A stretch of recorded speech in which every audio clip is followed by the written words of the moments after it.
Okay, we're ready to get started now. I would ask the Prairie Band Potawatomi Post 10 to please post the colors, and I would ask you to stand.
Thank you very much to the Prairie Band Potawatomi, American Legion Post 410 for posting the colors. The three songs that you heard, one was the first song was the Grand Entry to bring the flags in. The second song that you heard is a flag song. that we have to post the colors. And then the third was the honor song to honor the flags and all veterans. So next we have on our agenda here to have Steve Ortiz, chairman of the Prairie Band Potawatomi Nation, to come up and offer a prayer to open our event.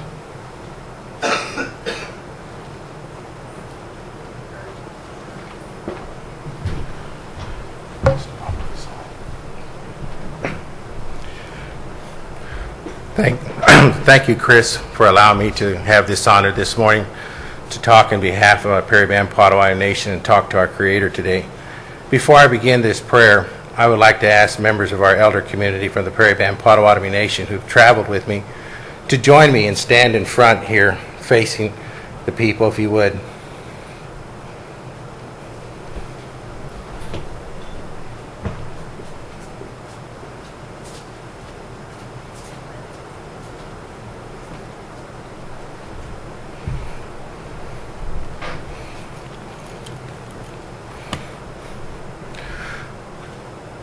This morning, Heavenly Father, I call upon you to bless this day. And during this prayer today, Heavenly Father, I want to recognize those sacred instruments that you gave to us to pray with a long time ago. I, as the children of elders and elders before them, have had these things passed down to them. I offer to you, Father, Sama, our tobacco, our traditional tobacco that we use to pray in offering to you. I also offer that sage, which we use to cleanse ourselves of all our thoughts and bad things and other things that help us purify ourselves. Also, we offer that cedar, the smell of that green north country, the freshness, the new life, that thing that cedar can bring to us to help us in healing in our ways. And thank you, Grandfather, our Father, granting us this eagle feather to stand here and use this instrument to talk to you today as we hold this as a matter of respect. Today, Heavenly Father, I wish to ask that you bless everyone here today, that you bless all our elders, you bless all their grandchildren, you bless everyone here. I also ask, Heavenly Father, that today part of the intentions was to talk about those children that were placed in boarding schools. I ask you, Father, for a healing for all of those children and all those that were involved in that. I ask for a peace in their mind, their hearts, their soul, and their body, spirit, all those things, Heavenly Father. I ask for a blessing on all those things. Also today, Heavenly Father, we come here and travel today as part of the Lewis and Clark expedition as it goes across the United States.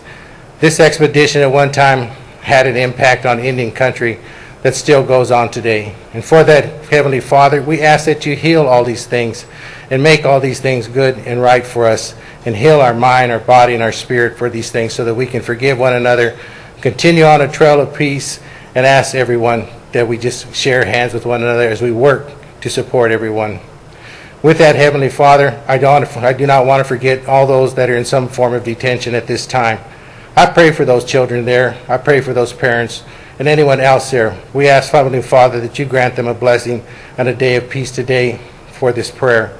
So with those prayers, Heavenly Father, I thank you, and I thank you for blessing us, for giving us life today, and I thank you for these elders that showed us all these things. Miigwech. Ooh.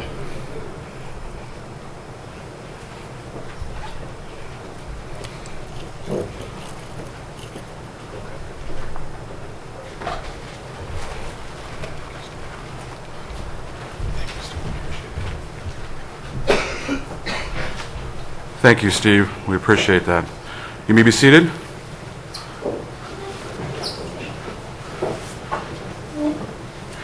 You may have heard the alarms go off during the posting of the colors. I hope that didn't cause anybody distress, but we were concerned about the vibrations that would be caused by the drums in this narrow hallway, and certainly that did happen, and we do thank you for enduring through that.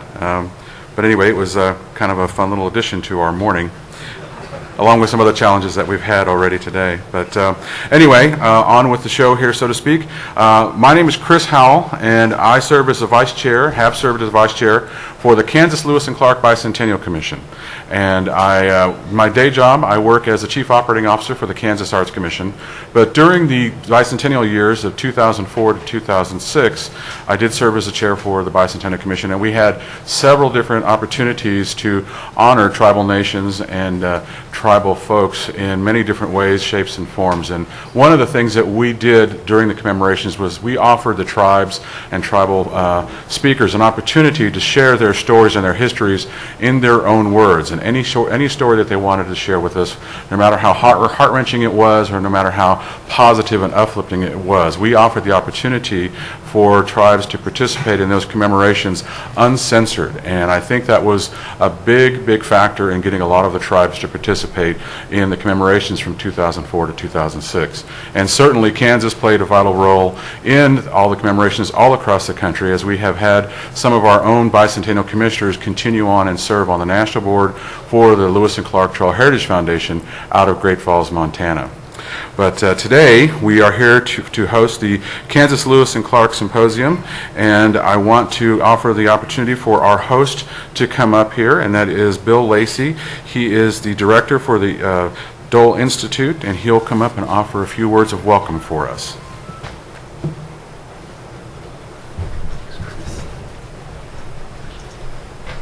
Thank you very much, Chris. I appreciate that, and thanks to you for that stirring and incredible music.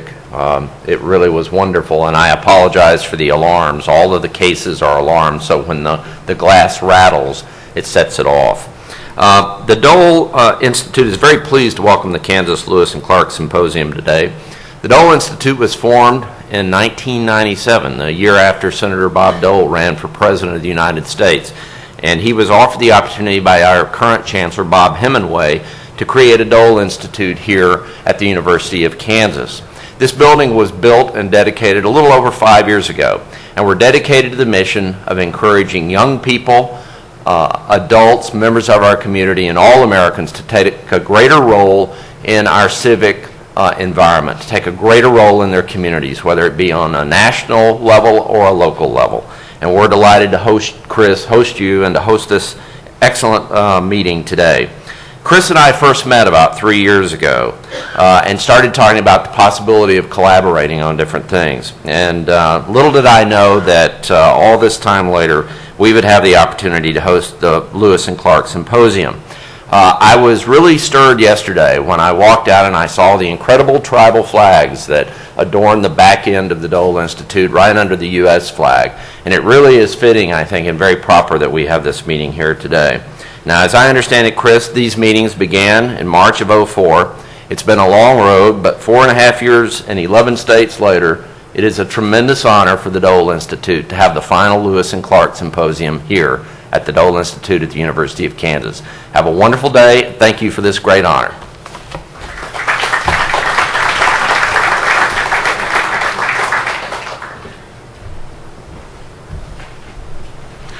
Okay. Thank you, Bill. I appreciate that. I'll give you a little bit of background on the symposium project, and we'll get started as quickly as we can with our first speaker. This particular project started by a collaboration of 7 Midwest trail states along the Lewis and Clark Trail, looking for an opportunity to promote Native American issues along with the Lewis and Clark commemorations that were coming through their particular states during the bicentennial years of 2004 to 2006. We finally settled on this particular format, an open symposium, to talk about American Indian, Native American issues and how the cultures have been affected and impacted since the time the original Corps came through in 1804. So the basic premise is to give you a background as to what the policies were like in 1804. What did Lewis and Clark have as their guide, as policy, and how were they to interact with the tribal folks that they were going to meet all across the trail of the Louisiana Purchase and explore this new territory to them. It wasn't new to the natives that were here. We were here waiting for them, so to speak. So there's a different perspective that we offered during the commemorations about what really happened historically at that time. The second portion of the project was to set up an opportunity for local speakers, local or regional speakers, to come in and talk about what the hot topics were with Native American relationships between local states, local tribes, and either their states or their federal governments that they had to work with every day on a daily basis. So that's how this particular project started out. And then the last portion of this is to kind of reflect and project in the future what changes we have to make to current American Indian policy to ensure that we're going to have tribal nations 200 years into the future for the next round of commemorations that will possibly happen for Lewis and Clark. So that's how this project all started. It's been a fantastic project. I believe we have the superintendent for the National Historic Lewis and Clark Trail here. Steve Adams, are you here, sir? If you are, would you please stand up? And Mr. Steve Adams has been instrumental in helping us with this particular project, and I want to offer him a round of applause for his assistance. We've hosted these particular symposiums all across the trail, as was stated earlier by Mr. Lacy, and started off in 2004, and it's been a long road, but I can guarantee you this, that there is no other more professional group of folks to work with in the National Park Service. They have been outstanding wherever we've had these symposiums, and outstanding support no matter what commemoration they attended. So it's been a fantastic opportunity to work with them. So I think that's enough about the project itself. I'd like to get us started, and Mr. Miller will have Bob Miller come up and do his presentation on Lewis and Clark's political interactions with Indian nations. And Bob Miller is an associate professor with the Lewis and Clark Law School. Professor. Okay, professor at the Lewis and Clark Law School in Portland, Oregon, and I refer to Mr. Miller as our leadoff batter because he has been a speaker at 7 of these symposia all across the trail, and he's a very good speaker. And not to put any pressure on you, I'm going to turn over the microphone to you, Mr. Miller. So I thank Chris and everyone that was involved in bringing me here, and I'm delighted that you're here and to get to speak. And I'm glad that I let Dole use my name and first initial to name this place, Robert J. So I guess I have a kinship with your senator. You've probably all heard the phrase, the government-to-government relationship. What does that mean? Indian tribes speak about their political relationship with the United States all the time. Presidents use that phrase, government-to-government. Congress puts that phrase in laws that it passes about Indian people and for Indian people, that the United States has a government-to-government relationship with Indian people. Well, what I'm going to talk about today, and as Chris said, we're focusing on that 1804. What did our founding fathers understand about Indian people and the Indian nations? What did Thomas Jefferson think he was doing when he sent Lewis and Clark across the continent? And then how did Lewis and Clark act in the field in dealing with Native people? So my job is to bring us up to date and to understand this political relationship that the United States has with Indian tribes, and then we can extrapolate that into what that means today. Why does Congress pass bills all the time? Why is Congress always involved in hearings about Indian issues? There's probably 50 bills pending in front of the Congress at any one time, folks, about various Indian programs, tribal issues, etc.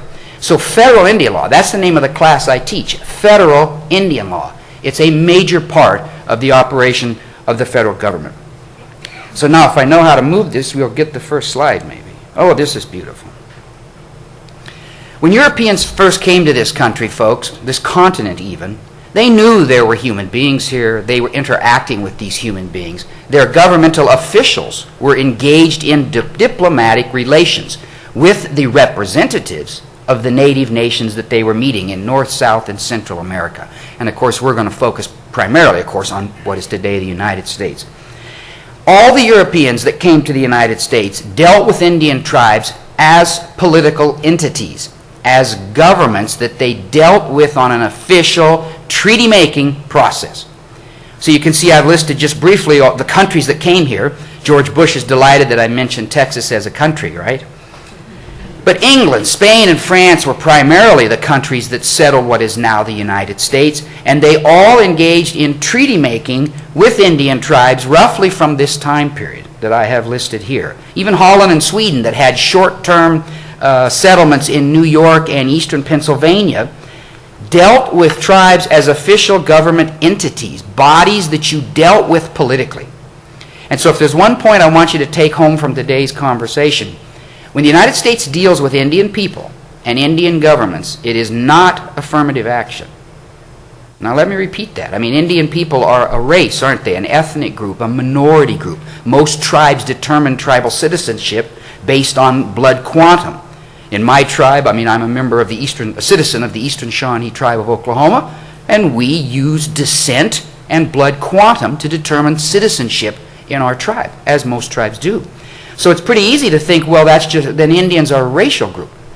No, I want you to take home the one point that I'm going to drive home today is the political status of Indian people, and that the United States has always dealt with tribes as political entities.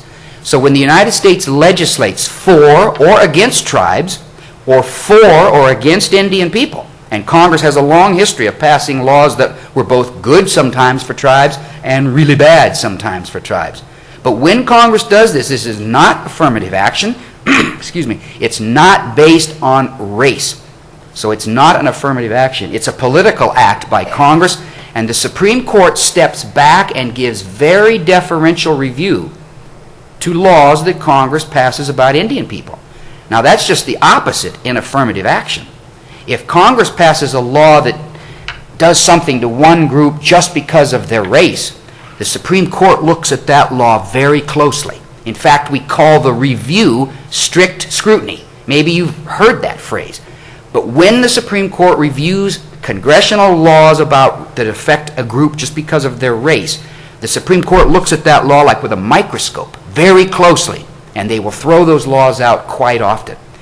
But when Congress passes laws for Indian tribes because it is a political basis, a treaty relationship with the United States, the Supreme Court steps back and gives very deferential review. And we have a name for that too. It's called rational basis review. Now you just learned a lot of first-year constitutional law. How do you feel?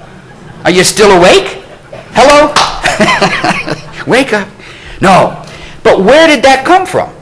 Why are Indian tribes treated today as governments by the United States? Well, it's partly this history we're talking about right here. It's this history our founding fathers knew.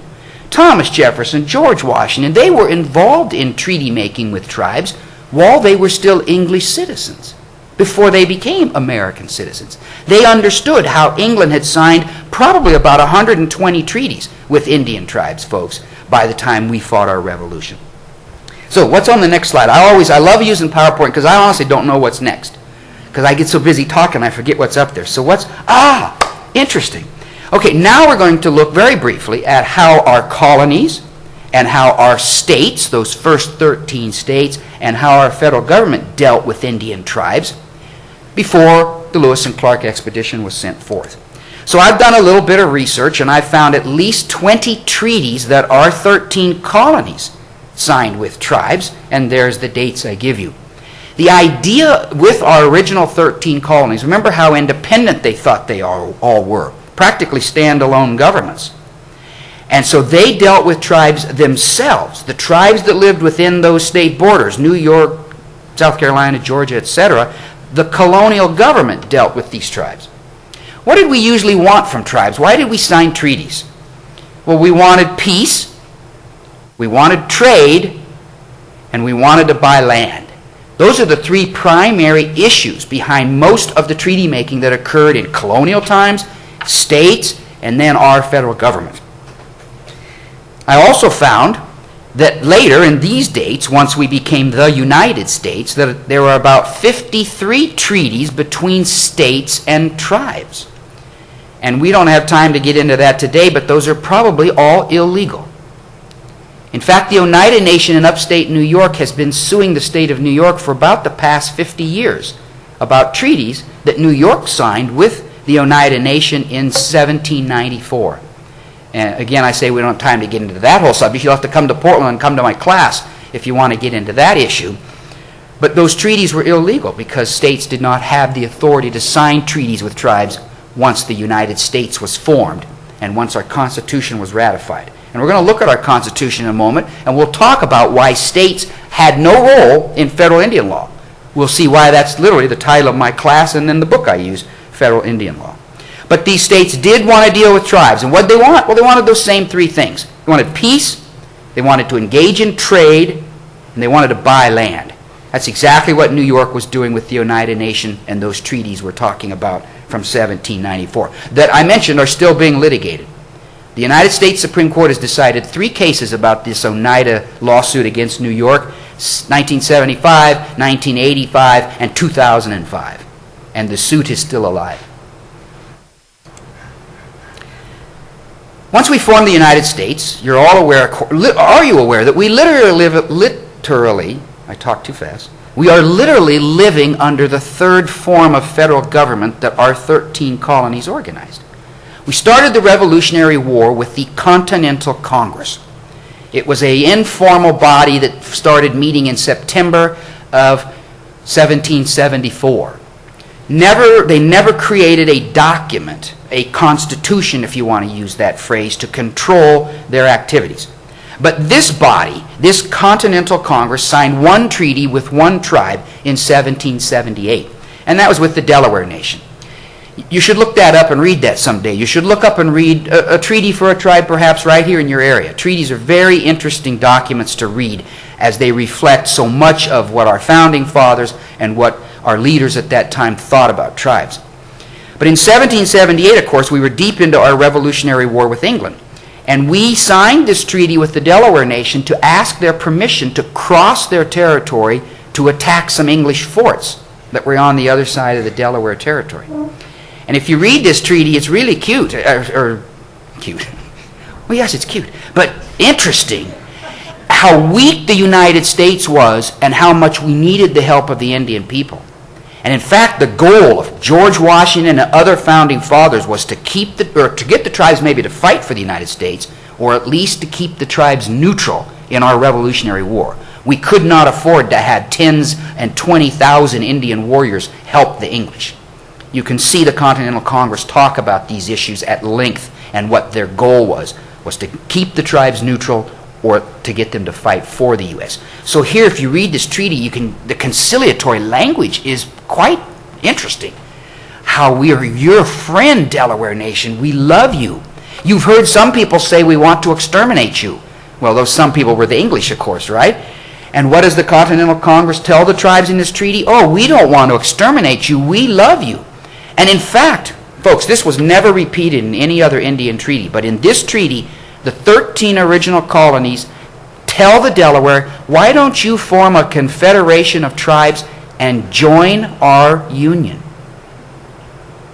What? So they were asking the Delaware to form a state and be part of the 13 original colonies. Wow. Well, there is a state called Delaware, isn't there?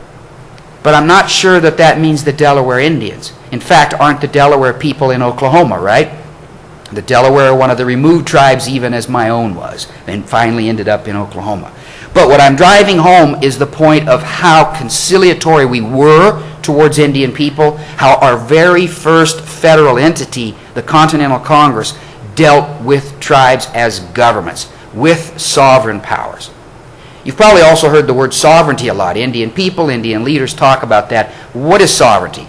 I mean, the rule of thumb definition I give my class is sovereignty is the power that a political body exercises over a defined territory and over the people that come there.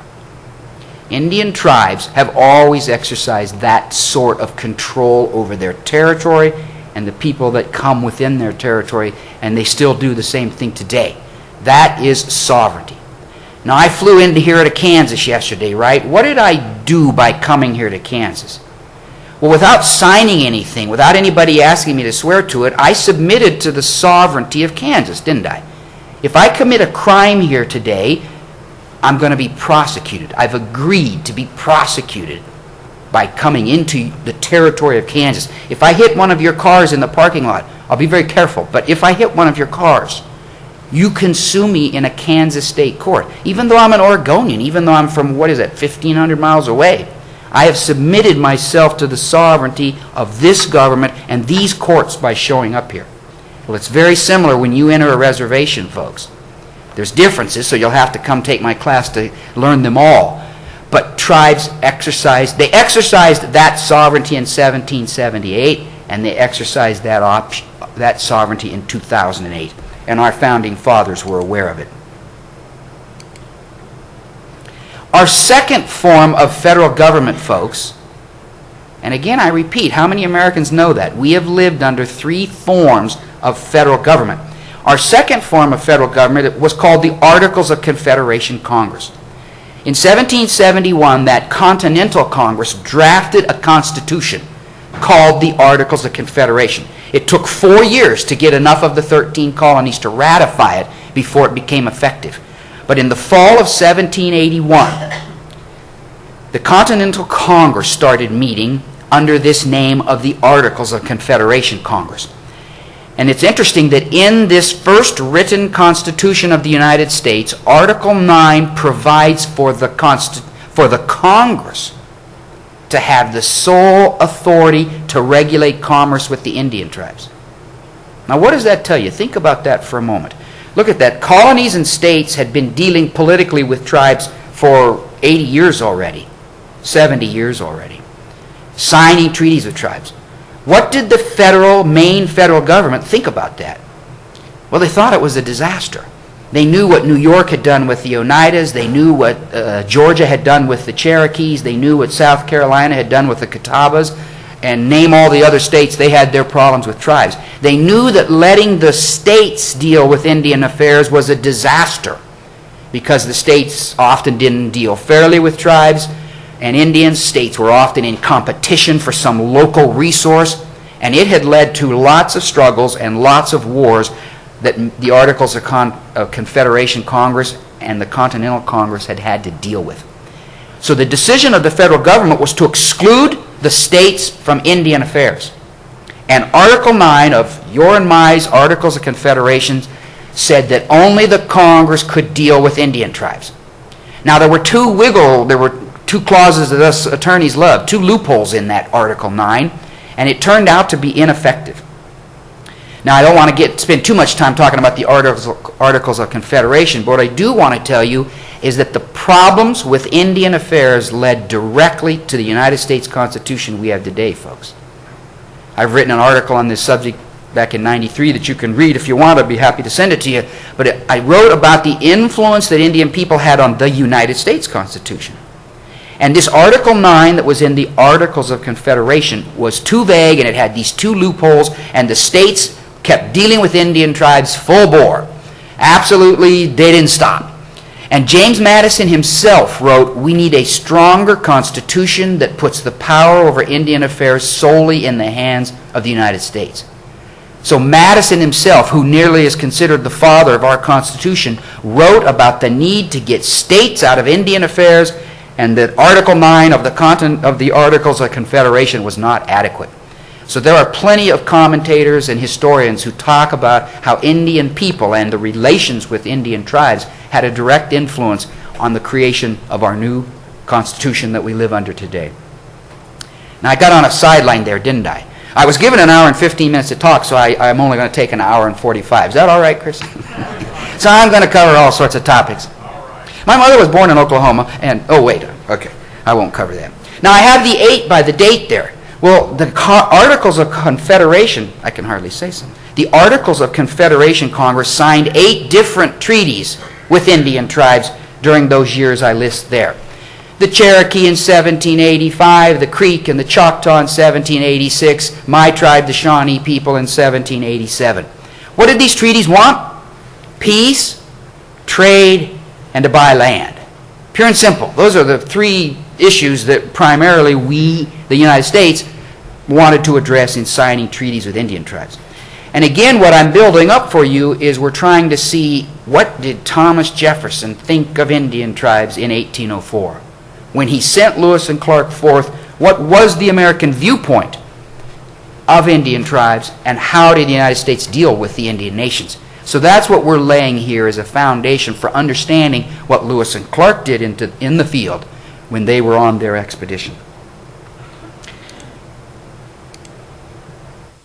By the time Jefferson sent Meriwether Lewis forth, I know you remember exactly that Meriwether Lewis left Washington, D.C. in June, I think June the 20th, 1803.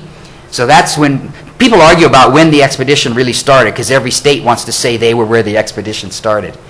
I always consider that it started in St. Louis after they spent their winter there when they started up the Missouri. But all the states upriver claim, no, it started here. So I guess you can say it started in Washington, D.C. when Lewis left in June of 1803. At that time, this new United States had signed at least 26 treaties with Indian tribes. The Jefferson administration itself signed 28 treaties with tribes during the 8 years that Jefferson was president. So this idea that tribes are political entities that the United States deals with politically through treaties was well ensconced in American law. This is the point I'm making with this slide. Our colonies did it, our states did it, all three forms of our federal government dealt with tribes on a government-to-government relationship. So the idea when tribes and congressmen talk today about government-to-government political relationship, that's nothing new, folks. You're hearing a repetition of 300 to 400 years of American colonial history, American United States history, how the United States dealt with tribes. Now, what's the date 1871 up there for? Well, in 1871, Congress terminated treaty making with Indian tribes. Passed a law that's still on the books today, of course, that there will be no more treaty making with the Indian nations. Now, lots of people have tried to interpret, well, what did that mean? Were tribes not as powerful anymore? Did the United States stop viewing tribes as political bodies? No, that's not the case at all. If you study history, you'll see what happened. And, of course, if you know your Constitution, you'll know what happened. How are treaties negotiated in the United States? The executive branch negotiates them. The Senate ratifies them. The House of Representatives has no role in treaty making at all under our Constitution. And the House of Representatives, these congressmen and women, that they kind of go, hey, we're part, we'd like to play a little bit of a role in this. And that's literally the competition between the Senate and the House is what led in 1871 to the passage of this law that ended treaty making with tribes.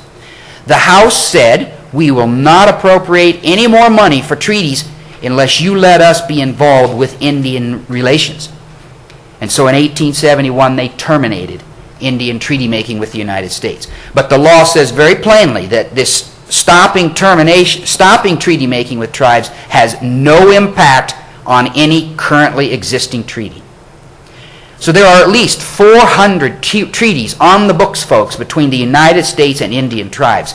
And other scholars claim there's way many more documents than that, maybe up to 600 or more that qualify as treaties. And I would bet, folks, that about 99% of every one of those treaties is still valid and binding on the United States today. So tribes that signed these treaties still exercise rights under them. I mean, out where I'm from on the Columbia River, tribes that sold land to the United States, sold millions and millions of acres of land and agreed to just keep their reservations, areas they agreed to live on, they still maintain fishing, hunting, and gathering rights off reservation. So in this treaty, the United States agreed to allow the tribes to have what are called easements, I suppose, or usufructuary rights. There's a good word to remember when you go home tonight. Usufructuary rights, the right to go on someone else's property and use it.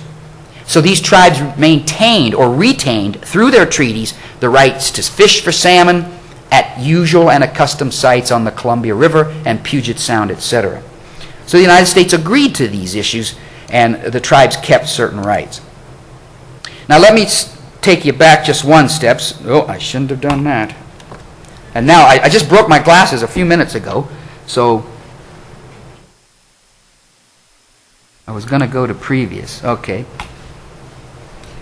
So here we've rushed clear as far forward as 1871, but I'm going to take you back just a moment to understand why our founding fathers dealt with tribes the way they did and what the English had done.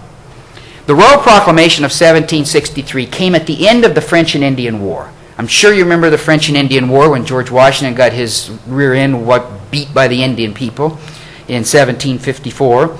We fought that 7-year war, the English colonists against the French and the Indians.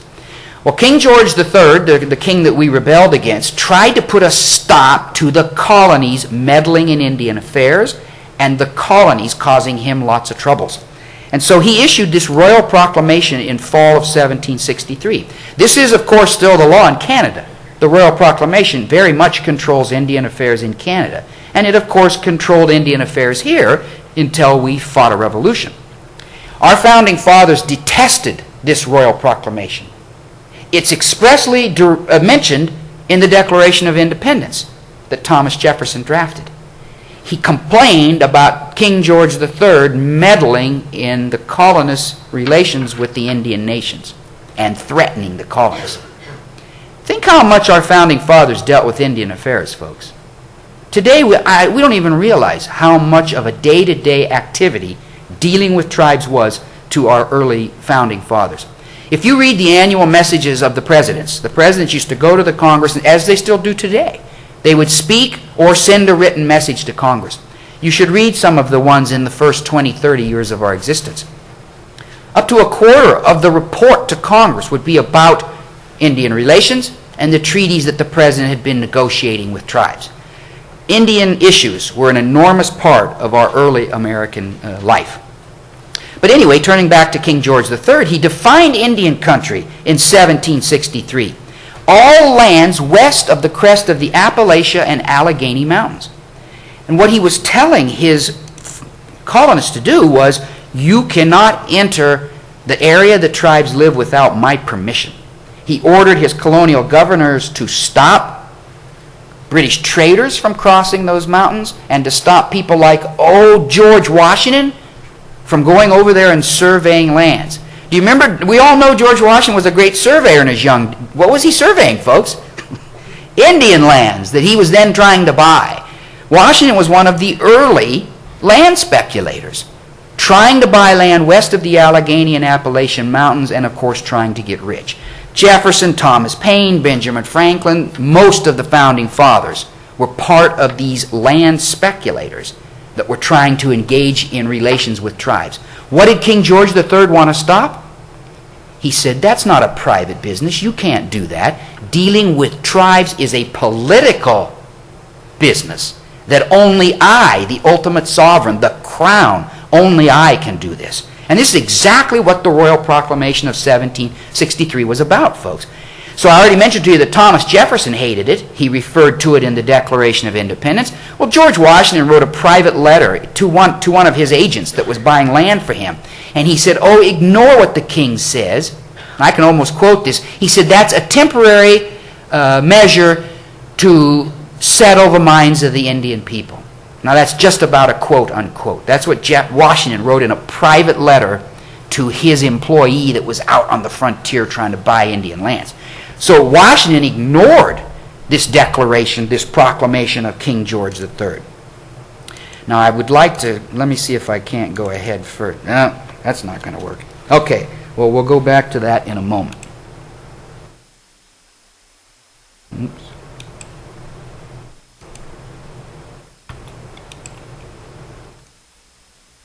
Now, is this where I was?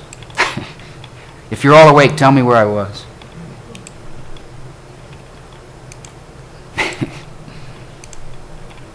Okay, well, let's talk just a little bit more about the Articles of Confederation. Congress, and here's the dates that it operated under that Articles of Confederation, are really our first Constitution. Here's the ironic. Gee, that's nice. I put it in order. Here's what I wanted to talk about. We made fun of King George III's 1783 Royal Proclamation. We literally listed it as one of the reasons in the Declaration of Independence that we fought the Revolutionary War. The moment we became the federal government, we did the identical same thing. And literally 20 years to the day, well, almost the day, after King George III issued the Royal Proclamation, our Articles of Confederation Congress passed a resolution in September of 1783 that did what? Did the identical things the Royal Proclamation had done that we were outraged by. But now that we, the English American colonists here, were in charge, we also wanted to control Indian affairs and politics and issues with Indian tribes the same way that George III had wanted to do. So Congress passes this resolution that prevented American citizens, now we weren't English colonists, now we were American citizens, that prevented just the common man and woman from going into Indian country, from trading with Indian tribes, or from getting any rights in Indian lands. This was at George Washington's recommendation. And he was the very guy that was outraged by and thought the royal proclamation was just a temporary issue. Maybe you don't find this as ironic as I do, but I always get quite a chuckle out of this. What else did we try to do? We wanted the tribes to be our friends. We wanted to stop warfare with our tribes. We didn't want the English meddling with the tribes now from Canada, which they did for many decades. And we gave gifts and diplomatic missions, and we met with tribes, and tribal leaders were brought to Washington, D.C. to meet President Washington now. Actually, he was in New York for the first few years, wasn't he? And he met with tribes often in his headquarters in New York City. Then our Congress passes the Northwest Ordinance. As we start to expand our 13 colonies, folks, how this was going to occur, how the tribes were going to be dealt with, had to be addressed. And the Northwest Ordinance of 1787 was about what is today the 5 states of Wisconsin, Minnesota, Ohio, Illinois, and Indiana. That's what we used to call the Old Northwest. Now, of course, I live in the Northwest, right? The Pacific Northwest. This ordinance promised several things to Indian peoples, and this was passed by our Congress, the Articles of Confederation Congress in 1787. It was perpetuated by our Constitutional Congress, which we live under today. And in fact, this act was applied to the Oregon country where I live in 1846. What did the act say? Congress said the utmost good faith will be shown towards the Indian nations, and their rights will never be taken without their consent. So our founding fathers recognized that tribal nations held property rights, were governments that the Congress would deal with politically. Not the states, not individual American citizens, but just the central federal government. Well, that's of course the same thing George III tried to do. Well, now let's talk about the Constitution we live under, folks. This third form of federal government that was created, Philadelphia, 1787. 55, mostly rich, all white males, of course, drafted this document over a 3-4 month period in Philadelphia. It grew out of the Articles of Confederation and changed certain aspects, created a presidency, which there had not been under the Articles of Confederation, folks. Well, our tribe's in there. What did those 55 guys in Philadelphia, what did they know about Indians? Well, these were people that had lived and been involved in treaty making, dealing with tribes for decades. They understood the existence of tribes, the power of tribes, and that the United States needed the friendship. So you've probably all heard of the Interstate Commerce Clause, haven't you? Do you know that those of us who practice Indian law, we call this the Indian Commerce Clause, and I'll show you why right now.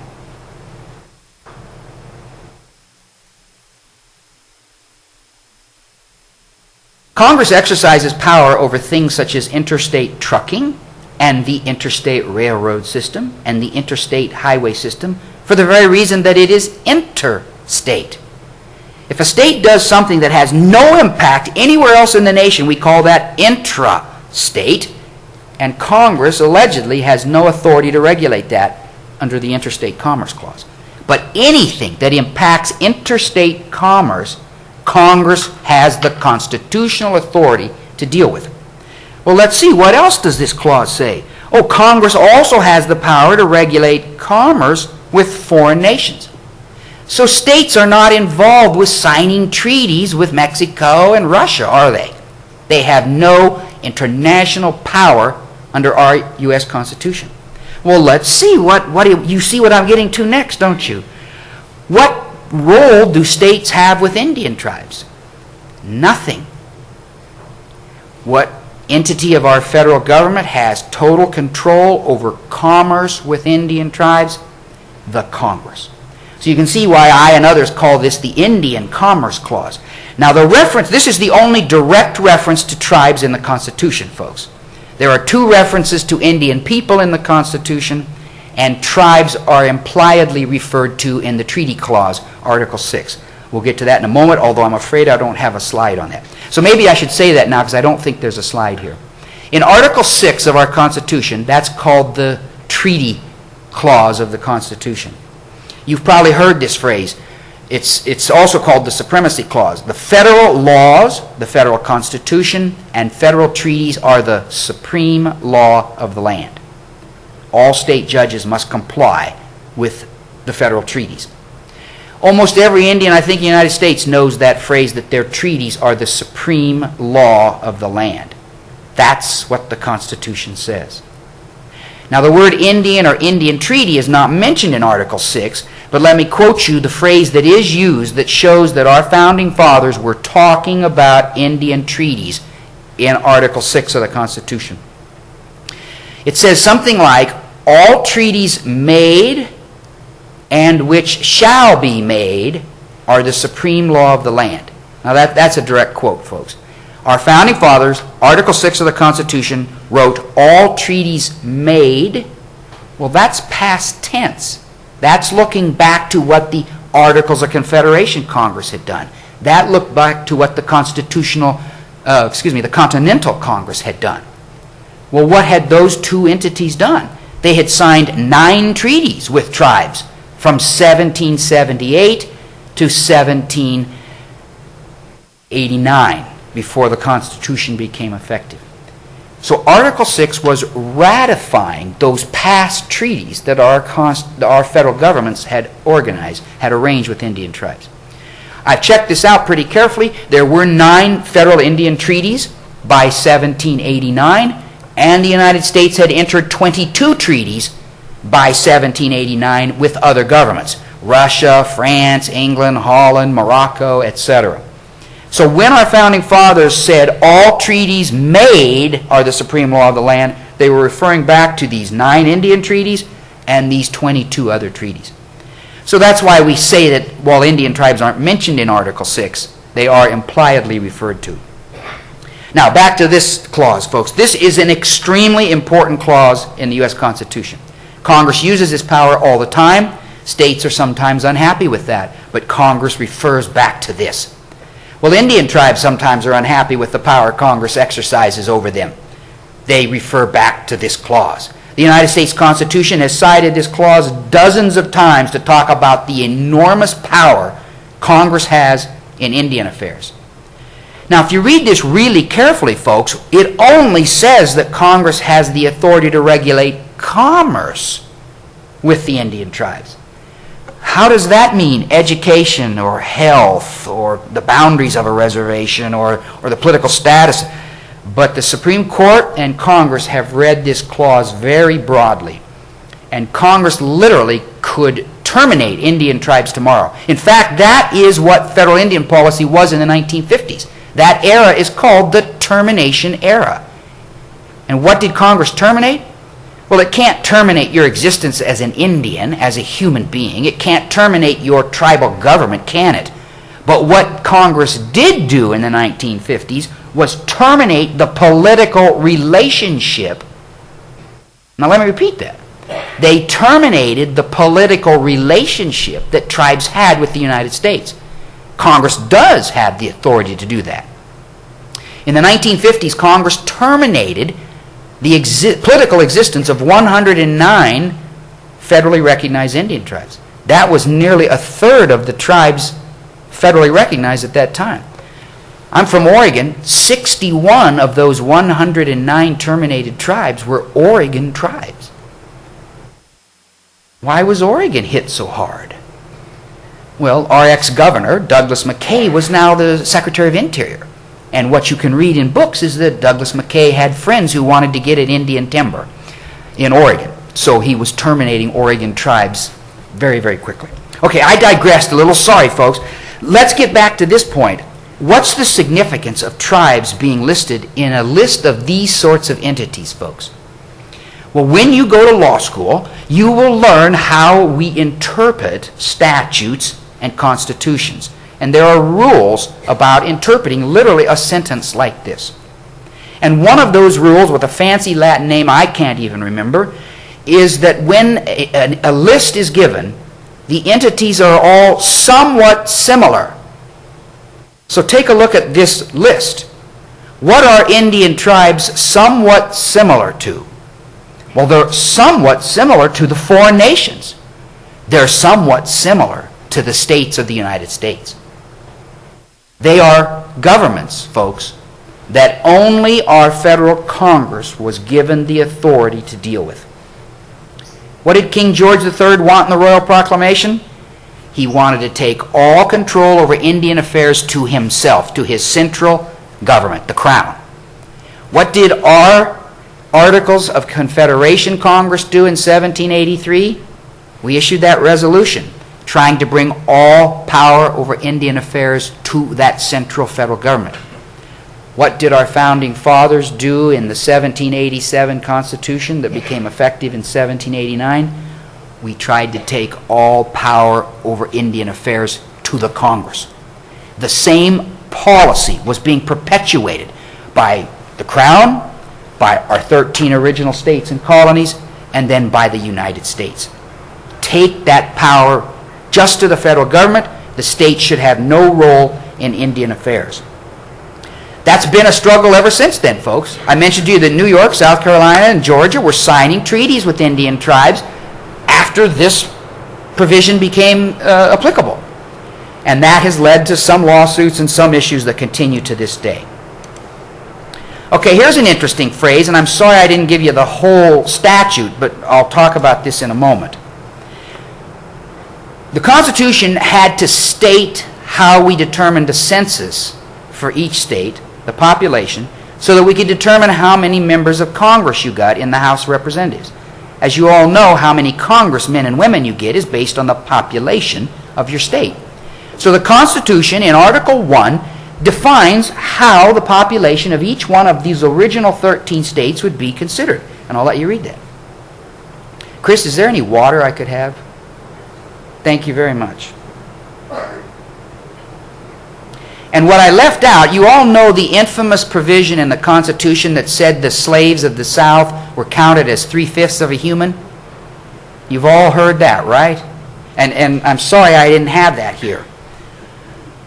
We always think that's something the South, the Southern representatives did that was wrong. Do you know who insisted on the slaves of the South only be counted 3/5 as a person? It was the Northern representatives, not the Southern. Thank you very much.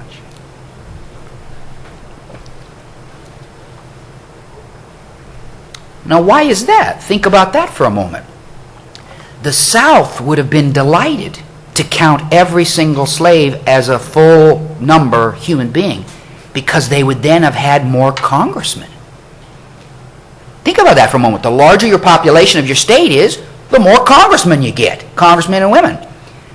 And so the South was delighted to count every slave, even though they, of course, were not citizens with any kind of rights. It was the North that wanted to limit the number of congressmen the Southerners had.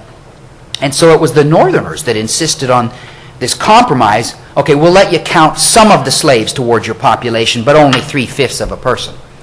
So I think that's kind of an interesting twist for most of us. I would imagine most of you have never thought of that meaning and who insisted on that. Slavery, the word slavery is not in the Constitution once, folks, but there's 8 or 9 provisions that if you can read behind the words, they are exactly about slavery. But here's one instance where the North was using the idea of slavery and the diminished rights of African Americans to not count them as a full number one for citizenship. But what we're focusing here on, of course, is how were Indian people counted? Well, they weren't counted at all, were they? Unless they paid taxes. Well, how many of us voluntarily pay taxes? Well, I'm sure all of you do. But there'd be a lot of people that wouldn't be counted as citizens if this was the test you used. So you can imagine in 1787, 1789, very few Indian people were counted as citizens of those original 13 states towards calculating how many members of Congress they got. Now, I'm pretty sure the next slide is going to be what is called the Civil Rights Act. No, it's not. Well, now I don't know if I have that next slide. We'll find out in a moment. So how did the Congress exercise this power it was granted, folks, in the Constitution to regulate all commerce with the Indian tribes? Is that a question back there? Oh, sorry. I was going to say, if you have questions, you can throw your hand up any time. That's, in law school, that's all we do is talk and argue back and forth. So you won't interrupt me if you want to ask a question. Look at this law, folks. This is Congress taking that authority over commerce with Indian tribes and controlling the sale of Indian lands. This 1790 law, passed on July the 22nd, is still the law today, and I give you the citation there. If you want to look it up at home, in 18 years, it's been amended, and a little bit of the language is a little different. But other than that, this is still federal law today, folks. American Indian tribes cannot sell their land, they cannot lease their land, they cannot develop their land without the permission of the United States. The United States has taken an old international law doctrine we call the doctrine of discovery and claims rights over Indian lands. Reservations, 56 million acres in the United States. Tribes cannot sell, lease, or develop any of it without the permission of the United States. Individual Indians own 11 million acres of land in the United States in what is called trust status, where the United States is literally considered the legal owner and the Indian person is the beneficial owner. Because of this statute, those individual Indians cannot sell, lease, or develop those 11 million acres of land without the permission of the United States. So this law is still very much part of Indian country and federal Indian law today. 25 U.S.C. Section 177. Now, have you hooked together what I talked about earlier with the Oneida people in New York? Why is the Oneida Nation suing the state of New York for treaties in 1794? Because New York violated this 1790 statute, and New York violated Article 1, Section 8 of the Constitution that only Congress can regulate commerce with the Indian nations. Do you know that the Secretary of War, Henry Knox, wrote a letter to New York Governor John Jay in 1794? And John Jay was one of our original founding fathers too, right? He was our first Chief Justice of the U.S. Supreme Court. He was involved in the Constitution and all that stuff. The Secretary of War writes the governor of New York and says, hey, I hear you're trying to sign a treaty with the Oneidas.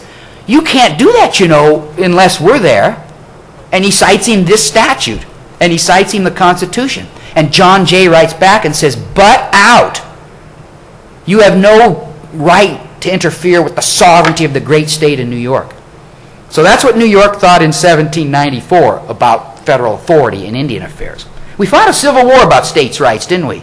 We still continue to this day to have this argument of the proper balance between the federal entity and states' rights. But look what led to the lawsuit that the Supreme Court just heard for the third time in 2005. Yes, sir. Can you just briefly review the decisions, the three Supreme Court decisions you talked about? He asked me to review, if you couldn't hear, he asked me to review the three Supreme Court decisions that the Oneida have brought to the U.S. Supreme Court. In 1975 and in 1985, those two cases I mentioned, the Supreme Court was literally deciding whether the Oneida could still sue over something that happened 175 years ago. In our society, folks, there are deadlines on when you can bring lawsuits. I hit your car out here in the parking lot. Kansas law probably says you have 2 years to sue me. If you wait beyond 2 years, you can't sue me. So we have a policy of bring a suit while the witnesses are alive and while their memories are fresh. In that 1975 case, one justice dissented. I think it was Stevens, who's still on the court, unbelievably. But he writes, it must, and this is a quote, "It must be noted that George Washington was the president when this lawsuit accrued, when this lawsuit began. We usually don't hear too many 175-year-old suits." The 1985 case was just an extension of that. What kind of damage remedies could the tribe seek? And the most recent case in 2005, the Supreme Court ruled against the Oneida tribe. The Oneida tribe, here's their reservation defined by their treaty. Lots of land within the reservation they don't own anymore. So what the Oneidas were doing were taking money they were earning and they were buying back these parcels of land as they came up for sale. And the Oneidas said, this is within our original reservation. New York, you can't impose a property tax on us. And the Supreme Court ruled, yes, New York could. So that is simply what that case was about, but it's still a struggle over the Oneidas getting their tribes back and the meaning of New York signing treaties with the Oneidas in 1794. So let me drive home the point, folks. This is still the law today. Indian people live under this restriction. Indian nations live under this restriction on their property rights. Now that doesn't, I own a home in southwest Portland, and I am an Indian person, but my land is not in trust with the United States, so I don't have this restriction. But 11 million acres of land in the United States is held by Indians in trust status. And if it's held in that status, this statute applies, and the Indian person's property rights are restricted. Yes, ma'am. I wanted to ask you, is that why Indians on the reservation do not get a deed to their land? That's why Absolutely. And Indian people, folks, when their land is in trust, you can't give a mortgage on the land. You can't get a deed to it. You can't, pardon? Your own property and your own. You cannot get a deed to your own property because Uncle Sam is the legal owner of the property, and the Indian people are what we call the beneficial owner. The United States is the trustee and literally makes decisions about how things will be done. And that has been the history of Indian affairs for several hundred years, folks. Will that ever change for the person to get their own deed to their own land? Will the government ever change that? The government could change that, but that is, in 1934, the United States Congress passed a law called the Indian Reorganization Act, and they froze all these trust lands in place. And to my knowledge, not a single Indian person has gotten a deed to their land since 1934. Exactly. They'll never get a deed to their land as long as the government has everything in trust. Exactly. Unless Congress were to change that, those 11 million acres of land are frozen where they are. Now think about that for a moment too, folks. Have you ever heard the phrase fractionization? The ownership of Indian lands is now sometimes in the thousands. I just referred to these trust allotments were frozen in place in 1934. Well, if the owner of that land died without a will, and often Indian people didn't have wills, and often an Indian person didn't want to pick just one of their 5 children to leave their house to. So they died without a will, and so these 5 children all got a share in the property. Then when those 5 people died without a will, their estate in this piece of land went to their 5 children. Now you've got, I don't do the math too well, that's 25 people, isn't it? And in just a couple generations, folks, you have 1,000 people owning one 160-acre plot of land. Who gets to farm or build a house on that 160 acres? How do you all sign a lease if you want to lease it to someone? And then the Secretary of Interior's got to find all your relatives and get all their permission. Wow. So, thank you for your question, but this gives you just a glimpse at some of the problems in Indian country that arise from these 200-year-old federal Indian policies. Interesting. Yes, sir. How does this affect corporate America's developing any kind of business structure within the reservation? His question was, how does this situation affect corporate America working in Indian country? Corporate America sometimes stays away from Indian country, folks, because it's too complicated. You do have to get the permission of the federal government for any lease. Congress did open Indian country to development in the 1890s, the 1910s. They allowed for railroad easements, they allowed for highway easements, they allowed for telegraph easements. And so as the United States wanted to develop and take advantage of Indian lands, Congress did slowly make provisions.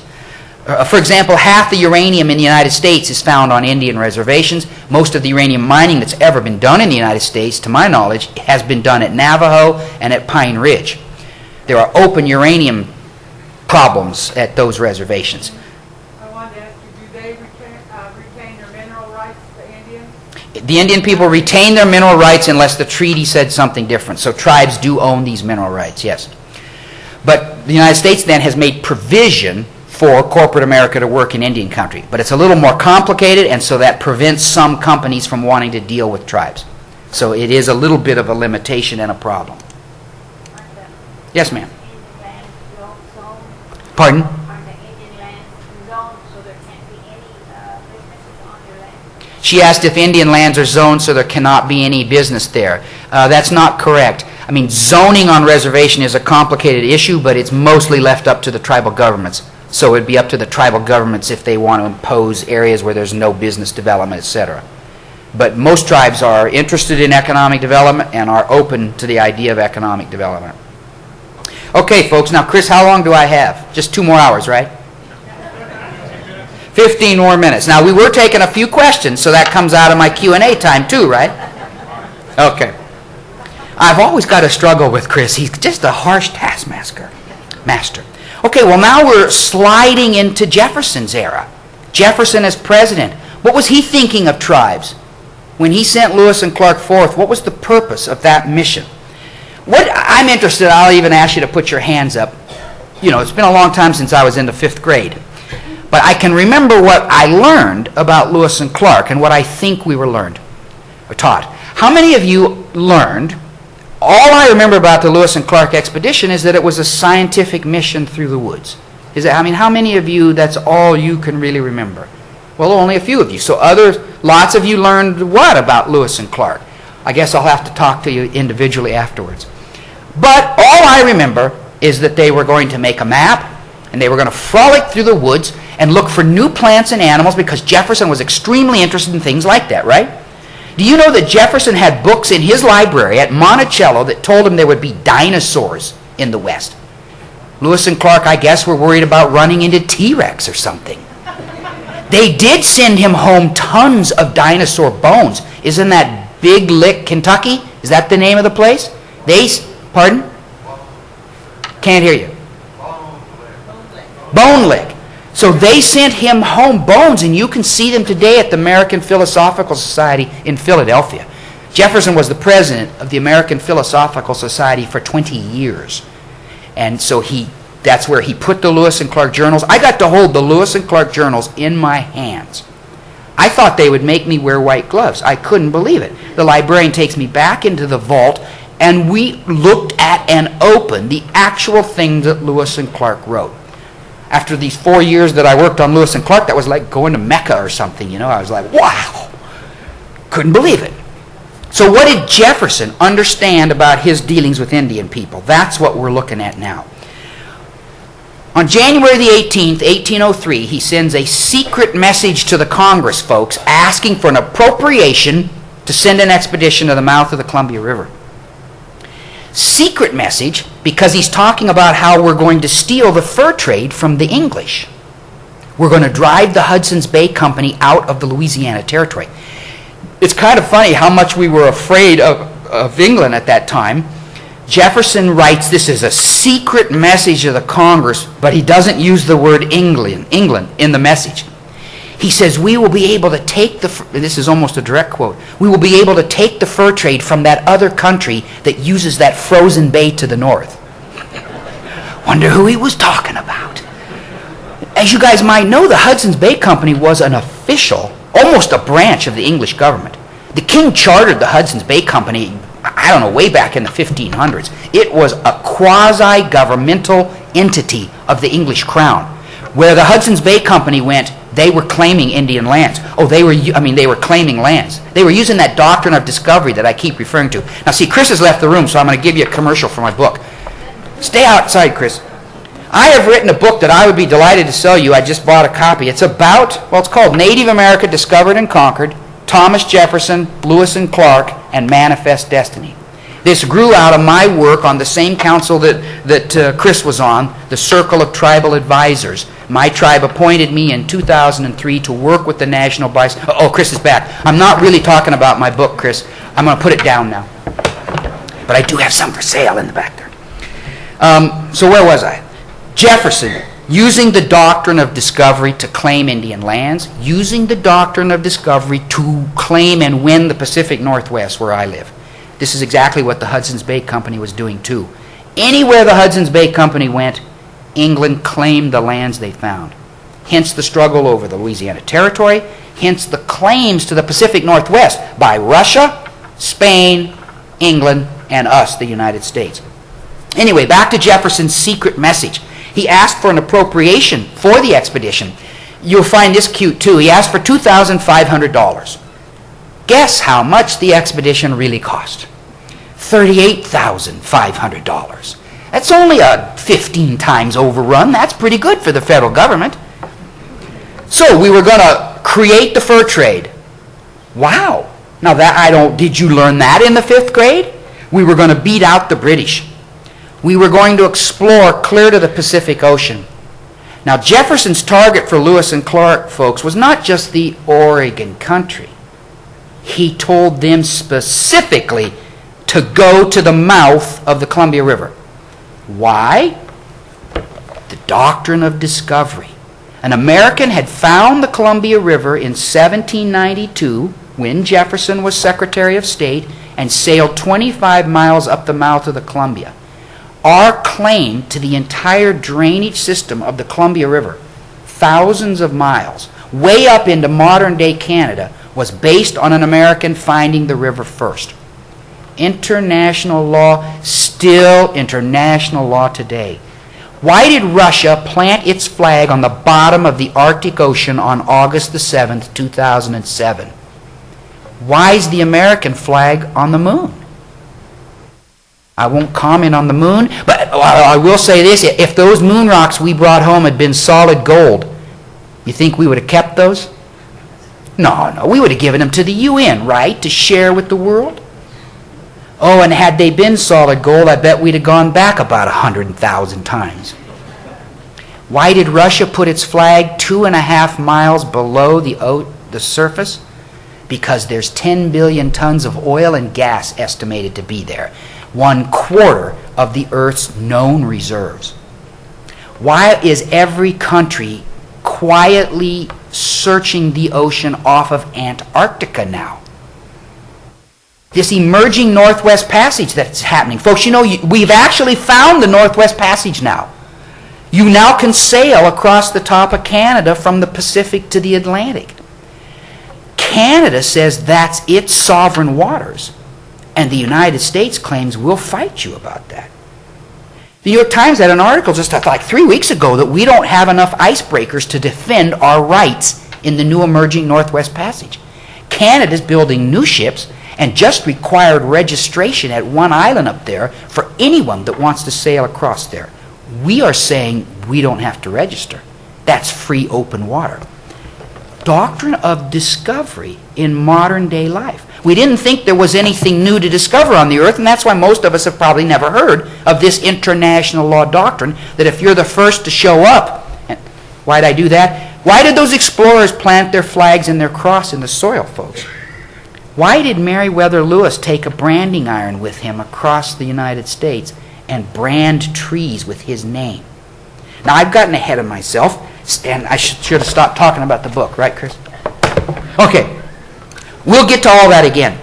Jefferson told Congress, you had the authority under the Commerce Clause, that clause we looked at a moment ago, to spend federal money on this expedition, because this expedition is all about commerce, opening American trade with the Indian tribes and stealing the fur trade. Meriwether Lewis was directly directed by the Jefferson to confer with the Indian people on what sort of goods they would want to buy, what they would trade with the United States for those goods, and where they wanted the United States to build trading posts. Under President Washington, the United States ultimately built and maintained 28 trading posts across the frontier. From 1795 to 1822, the United States itself operated trading posts across the frontier, carrying into effect this idea. So this is Jefferson's secret message. Here's his instructions. This is a letter you can read today to Meriwether Lewis. Find the Northwest Passage. The fur trade to China, folks, was the most lucrative economic activity of that era. Take furs, bring back spices and silk. American ships were traveling from Boston to Canton, China, etc. a lot. And making beaver hats was, of course, very valuable in Europe. Create commerce and trade with the Indians. Take them away as clients. Take them from the British, wed them to American products, increase American commerce. Oh, yes. Sure, engage in science. That was Jefferson's own personal interest. He knew he couldn't appropriate federal dollars for his own personal interest. This expedition had to be about commerce to fit within Congress's authority under the Commerce Clause to give federal money for it. But while you're out there, do some science. So of course, Jefferson, Lewis and Clark gathered and shipped animals and plants back to Jefferson. If you've seen the journals, they drew pictures of the animals they found, measured them, dissected them, all sorts of things. But an important part of this was also ethnographic studies with Indian people, folks. Jefferson and Lewis and scientists from Philadelphia developed a list of questions about Indian life, Indian ceremonies, Indian warriors. This is interesting, folks. Some of this could be considered military intelligence. They asked the tribes, how many warriors do you have? How do you fight? What are your tactics? Who are your allies? Who are your enemies? They also asked tribes, and I found this in the journals, folks, very interesting, and Clark reported back to Jefferson on this, which tribes would be amenable to being moved. The Osage Tribe in Missouri, he writes about, they're willing to be moved to the west. I showed that to the chief of the Osage when I found that. He said, no, we don't want to be, But Clark was doing what we would call research for the removal era. Jefferson was already thinking, and he wrote this in 1802 and in 1803, that all the Indians will have to be moved west of the Mississippi someday. Jefferson was thinking of the removal policy long before Andrew Jackson showed up and long before Congress passed the Removal Act in 1803. That's how my tribe, that's how most of the 39 federally recognized tribes that are in Oklahoma, that's how they ended up there, the removal policy that was enacted later. Okay, what did Jefferson tell Lewis and Clark to do on the diplomatic front? Finally, you guys are looking at your watch thinking, it's taken him an hour. He's got two diplomatic issues and Lewis and Clark. After the Louisiana Purchase happened after Meriwether Lewis left Washington, D.C. He took with him passports that Jefferson had requested from the English, the French, and the Spanish ambassadors. He told them that we're sending this expedition out there, and Jefferson lied to these ambassadors. Jefferson said this mission is only about science. They're going to just make a good map, and they're just going to look for new animals and plants. Well, the Spanish ambassador knew Jefferson was lying to him, and he refused to give a Spanish passport to Lewis and Clark. And in fact, do you know that the Spanish sent 4 military expeditions out to try to intercept and arrest Lewis and Clark? You remember Lieutenant Zebulon Pike found Pike's Peak in Colorado? They did arrest Pike when he was on another mission that Jefferson had sent. Okay, January 22, 1804, Jefferson writes Meriwether Lewis a new letter. Lewis is spending the winter in St. Louis area getting ready to head out when the ice broke up. Jefferson says, you need to know some news. We've made the Louisiana Purchase. We've made the treaty with France. You don't need those passports anymore because we now have a claim to this territory where you are. So now he says you may more directly propose to the Indian nations that they engage in commerce with us. You don't have to worry about France and Spain. We, the United States, are now the fathers and friends of the Indian people. He also, the only tribe he specifically mentioned by name, he told Lewis and Clark to make friends with the tribes. But Jefferson knew about the Teton Sioux in South Dakota. The Teton literally had a control over the river, and they charged a toll to any trader going up and down the river. And if you remember from your Lewis and Clark journals, the expedition almost ended at the Teton Sioux. Lewis and Clark had their rifles and their cannons loaded, and about 200 or 300 Indian people on the bank had their muskets ready and their arrows drawn. So in about one more second, there maybe would have been no Lewis and Clark expedition. So we didn't make very good friends with the Teton Sioux, did we? In fact, on the way home, Clark writes that the one chief came up on the bank and made some signs at them that weren't friendly, and they made some signs back that weren't friendly. So they didn't do what Jefferson asked. Lewis and Clark were directed to perform what we would call today diplomatic meetings, conferences, conventions with every tribe they encountered. They held at least 50 official 2- and 3-day meetings with tribal leaders on their expedition. The very first one, they crossed, I guess, all of Missouri and never saw a single Indian. And so finally, I think it was August the 3rd, 1804. So that was 2.5 months. They left on May the 14th, 1804 from St. Louis, so it took them 2.5 months to find their first Indian. Or is that 3.5 months? And so they meet the Otoe and Missouri Indians at their first conference. Well, what did they do at these conferences? They gave long-winded speeches. And now think of this, folks, a 2,500-word speech, and you can read the speech today. I know you all have Moulton's version of the Lewis and Clark journals at home, so when you go home, pull August the 4th, 1804 off the shelf, and you can read a letter that Meriwether Lewis wrote to an Otoe chief that had been missing the day before when they had this big conference. And so he writes him a 2,500-word letter, and this was the same speech they gave at all these conferences. Clark writes later that this was the template for all our meetings with Indian leaders. So what did we tell Indian? 5 minutes? Well, I got to talk really, really fast. We are the United States. We're here now. We're your fathers. You're our children. I've often wondered what Indian chiefs and leaders, powerful men, thought when Europeans called them children. I wouldn't take very kindly to that. But that was kind of tradition. But we gave them peace medals. Have you seen the Jefferson peace medals? And Lewis and Clark had 3 sizes. They gave the big ones to someone they thought was the number 1 chief. They gave the smaller one to who they thought was the number 2 chief. And they gave the little one to, you can guess, number 3 chief. Lewis and Clark and their men write in their journals all the time, we made 5 chiefs today. We made 3 chiefs today. I don't know what they really meant. In South Dakota, when they were at the Arikara Nation, one sergeant writes in his journal, the Indians appear well pleased with the change in government. That's quote unquote. What did he mean? Now, there's 2 ways to interpret that. The change of now the United States instead of the French and the Spanish. He may have meant that. But he may also have meant, we just appointed new chiefs for you, and he thought the Indians were happy with that.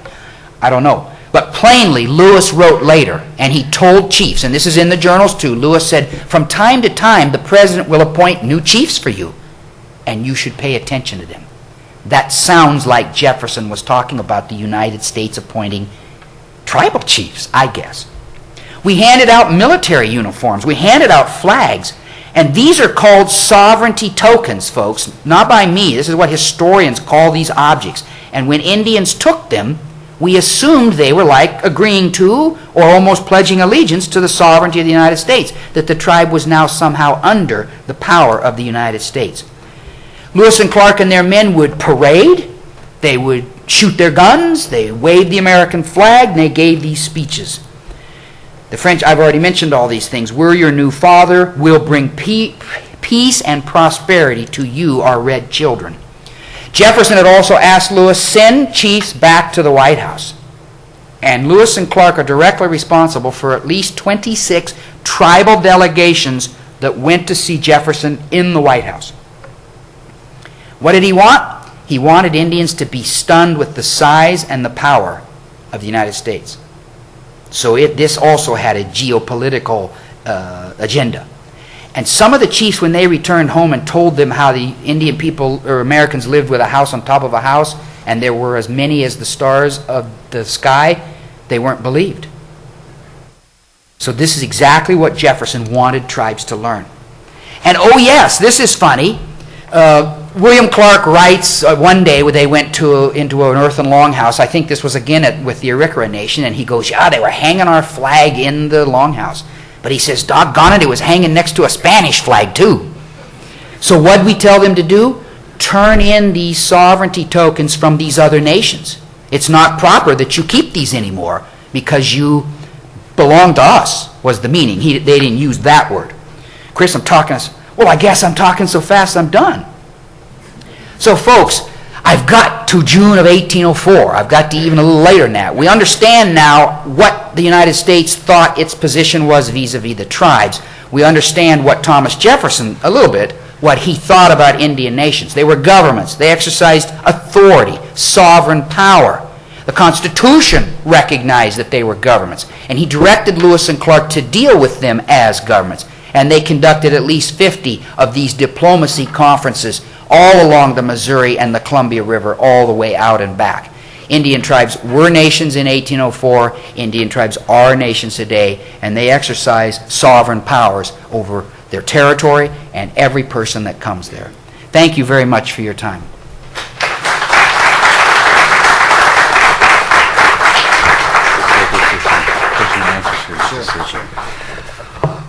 Well, I hope you can see why now I've chosen Bob Miller as the opening presenter for all these particular symposiums. He's been a wonderful speaker, and he's going to come up here. He's going to stay up here for a few more minutes and answer some of your questions that you may have. But once again, he's just a fantastic speaker, and I think we owe him another round of applause for his participation.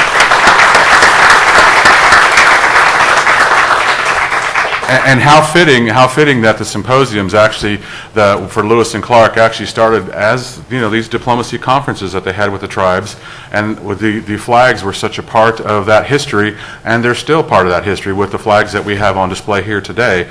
And if you have a chance at the break, please go back and take a look at all the tribal flags that we have here today in the Dole Institute on display. And one little note before we get back to some question and answers for Bob Miller. I'm giving him a chance to rest his voice and get hydrated again here for just a second.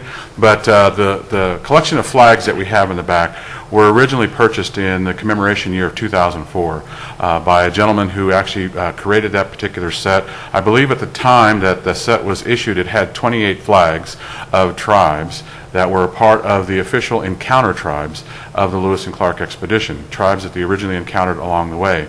However, those times have changed, and the modern day tribes do now have, most of them have their own flags, and that was considered part of the collection that was gathered together during the commemoration years. The unique aspect about our set here is that we have 3 to 4 flags that were given to the Lewis and Clark Bicentennial Commission during an event that happened in Leavenworth, Kansas during the commemorations. That was a flag presentation ceremony. So the tribes that were originally not part of that set gave their tribal flag to our set of flags, and that is a great honor for the Lewis and Clark Bicentennial Commission to be able to announce that they have one of the more unique sets of Lewis and Clark flag sets here all across the country. And we actually have 3 of those sets that were purchased during the commemoration. So for now, I'd like to turn the microphone back over to Bob Miller to answer any questions that you may have, and hopefully we can get some good dialogue started. And Chris, do you have my tribe's flag? The Eastern Shawnee tribe was part of the display. Do you still have it? I believe we do. Take a look at our flag, folks. The symbol of the tribe is very interesting, with a leopard, a mountain lion, a black leopard, I guess. What do you call that? And a lance and a swan. Various images that our tribal, the Eastern Shawnee, uses as its symbol. Any questions? Sir? Your book, cost and availability. Cost and availability of my book. What a question. I didn't ask him to ask that. I sell it for $15, which is $2 less than the University of Nebraska Press sells it for, and I have 11 of them back there. So the line should start forming immediately. Sorry, Chris. Sir. Question. Hold on just a second. With the ICC regulations, what is the legality of casino compacts? ICC regulations, what does that mean? Interstate Commerce Clause? Right. Indian gaming is conducted under a federal law called the Indian Gaming Regulatory Act, enacted in October of 1988. So, I could talk for an hour. I'm going to give a speech on Tuesday in Vegas, how appropriate, to 800 municipal lawyers about Indian gaming. So I don't know how far you want me to get into that, but the United States Supreme Court in 1987 said tribes are sovereigns. That's no surprise, is it, if they listen to my talk? And tribes can conduct gaming without any state involvement whatsoever. So the very next year, Congress enacted the Indian Gaming Regulatory Act, which gave states a pretty big voice in Indian gaming. So, that's the shorthand answer, and probably as far as we need to go into gaming for this subject. But there is a federal law on the subject which does limit tribal sovereignty a little bit.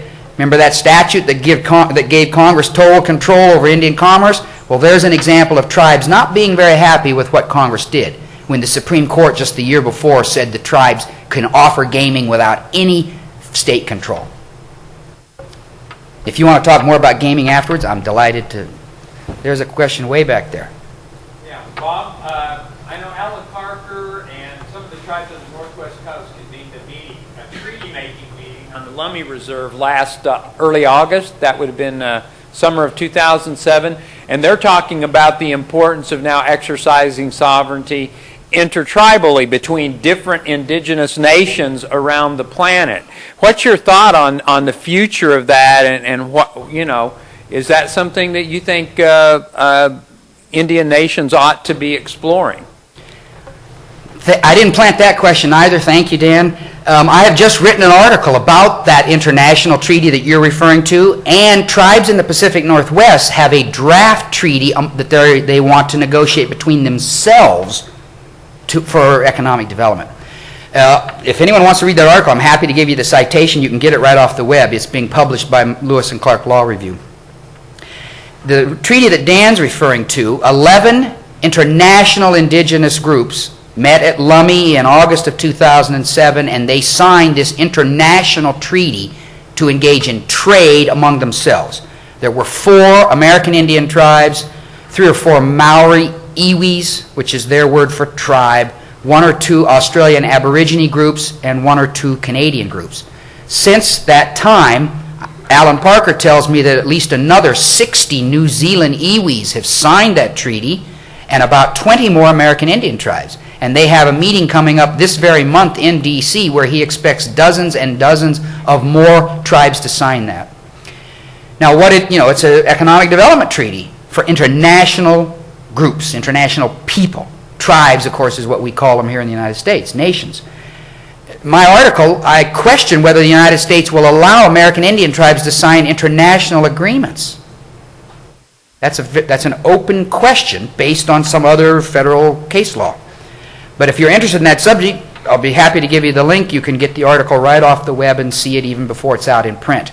But the treaties that the Northwest tribes want to sign with each other, I'm certain that the United States would have no problem with that. But it's powerful, folks, to see tribes and international indigenous groups engaging in this kind of diplomacy.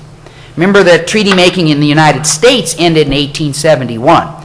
So in my article, Dan, I say that this is a very positive aspect, a thing I see as a great movement, even if the United States does something in the future, or even if it really doesn't turn into any real concrete deals on the ground. It is a very symbolic and important exercise of tribal sovereignty to engage in treaty making. There's a question.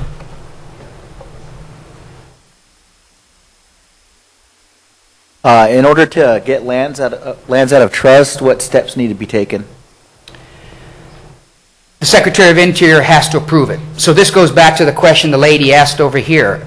To my knowledge, no American Indian individual has ever gotten their land out of trust. You could ask. I honestly don't know the process. There may be statutory and regulatory authority for that, but if there is, I've never seen it or heard it. So I really... For individual Indians to take land out of trust. Out of trust. Do you know the site to that? I don't know the site offhand, but they can go to their local Bureau of Indian Affairs. Okay. And also there's regulatory laws made for Indian individuals to mortgage their land. Mostly it's for home mortgages. Right. Congress has taken some steps, and Interior has taken some steps to try to get around this problem of Indian people not being able to pledge their trust land for borrowing money and giving a mortgage.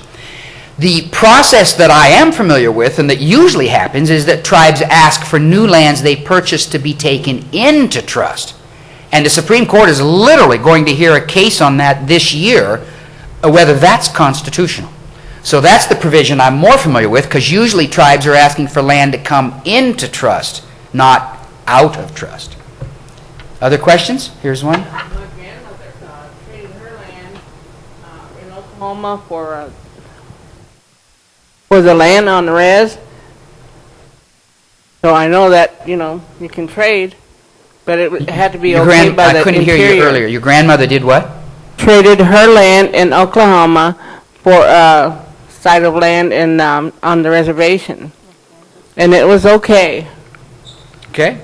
Federal government is the Yeah, big it went to boss the in Indian government. affairs. If you can get the federal government to agree, you can do lots of things. Other questions? Here's one. Chris?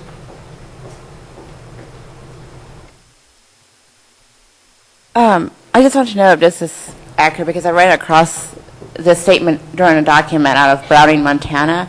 It said that on a reservation, if part of the land floods, once that land resurfaces, that land is no longer part of the reservation. Wow. Pray for no rain then. Folks, Indian country is enormously diverse. We're talking about Maine to California and Alaska to Florida. The issues that arise, the problems, I have never heard that provision, so that's just wacky. But once it flooded, they said once it resurfaced, no longer reservation land? I didn't say this earlier, but George Washington's policy stated in 1783, he called the Indians animals, really. You can read his letter today if you want. He was still just the general. In September the 9th, 1783, he writes a letter to the Articles of Confederation Congress about how we would deal with Indian people. He said, we don't have to fight wars with them. We don't have to shed any blood. He said, we will get their lands as soon as we need them. He said, what happens to the animals of the forest when we cut all the trees down and expand our borders? He said, why, they retreat, right? He says, and this is a quote, the same with the Indians. The savage, capital S, as the wolf, capital W. He compared Indian people, I think, and I think this is being fair, fair interpretation is what I mean. He compared Indian people to animals. He said, as we naturally grow, we the white Americans, as we grow our society, Indian people will disappear. And we'll get their lands. We don't have to fight for them. We'll just get them. Because God meant that to be, right? Isn't that manifest destiny, folks? Read my book. What's the longest chapter in my book is about manifest destiny and how we use that international law, the doctrine of discovery, to morph into this idea that the United States had a divine right and a divine destiny to cross the whole continent. Jefferson plainly thought that, folks. He talked about the empire of liberty that would stretch across the entire continent. He said, we, and he meant the 13 states, we are the people that will nest all of North and South America. And that is nearly a direct quote. We are the people that will nest North and South America.